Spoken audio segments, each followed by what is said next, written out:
Halo sobat kabar harian, kali ini Perdana Menteri Benjamin Netanyahu disebut-sebut mulai cemas karena didemonstrasi oleh warga Israel di Tel Aviv dan sejumlah kota di negara tersebut. Sebanyak 700.000 warga Israel dilaporkan turun ke jalan melancarkan aksi protes terhadap pemerintah Netanyahu atas tewasnya 6 sandera Hamas di Gaza.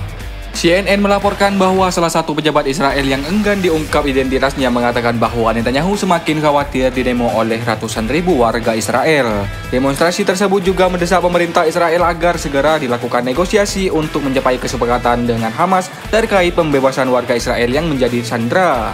Warga Israel terutama para keluarga sandera Hamas terus mendesak Netanyahu agar segera mencapai kesepakatan dengan Hamas untuk kebebasan sandera. Kemarahan warga semakin terpantik setelah militer Israel melaporkan telah menemukan 6 jenazah yang merupakan sandera Hamas di dalam terowongan Rafah, Gaza pada minggu kemarin. Ke-6 orang itu termasuk di antara 97 sandera yang masih ditawan Hamas.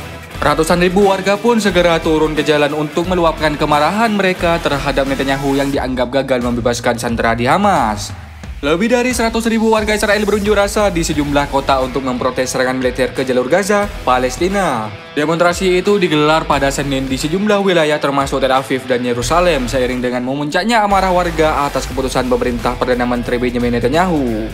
The Times of Israel melaporkan di Habima Square, Tel Aviv, bahwa puluhan ribu orang memadati alun-alun hingga tumpah ruah ke jalan sekitar. Jumlah para pendemo ini meningkat pesat karena sebelumnya hanya sekitar setengah area alun-alun yang terisi. Lonjakan massa ini sendiri dipicu oleh upaya Netanyahu memecat Kepala Badan Intelijen Shin Bet Roner Bar dan Jaksa Agung Gali Bahraini Maira. Warga menilai langkah Netanyahu ini dilakukan hanya demi mempertahankan kekuasaannya semata. Pemimpin partai-partai oposisi seperti Yair Lapid dan Yair Golan termasuk di antara demonstran yang berkumpul di Habima bersama masyarakat mereka menentang kediktatoran Netanyahu yang disebut riuh keriakan massa.